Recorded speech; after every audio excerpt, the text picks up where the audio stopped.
నమస్తే, welcome to TST news. నేను సృజన.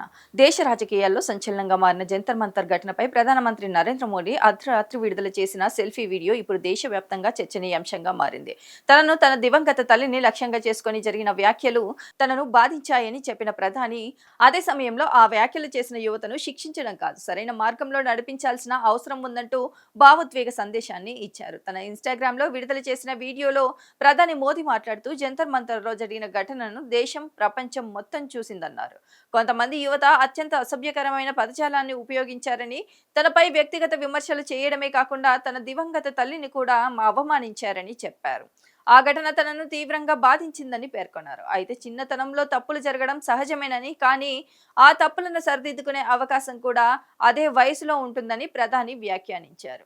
సమాజంలో వ్యక్తమవుతున్న ఆగ్రహాన్ని తాను అర్థం చేసుకోగలనని చెప్పిన ఆయన, ముఖ్యంగా ఆయన కుమార్తెలు అలాంటి భాష ఉపయోగించడం భారతీయ సంస్కృతికి షాక్ లాంటిదని అన్నారు.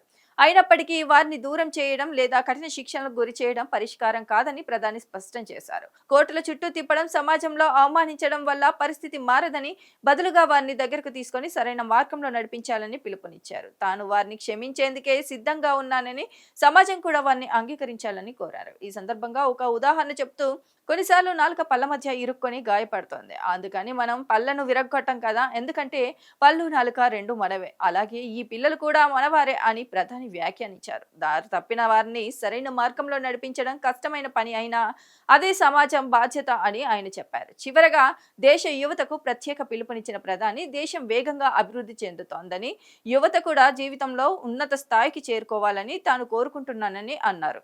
నేను మీకోసమే జీవిస్తున్నాను, మీ ఉజ్వల భవిష్యత్తుకు నన్ను నేను అంకితం చేసుకున్నాను. రండి, మనమందరం కలిసి దేశాన్ని ముందుకు తీసుకెళ్దాం, తప్పుల నుంచి పాఠాలను నేర్చుకొని కొత్త భారత నిర్మాణ భాగస్వాములు అవుదాం అంటూ తన సందేశాన్ని ముగించారు.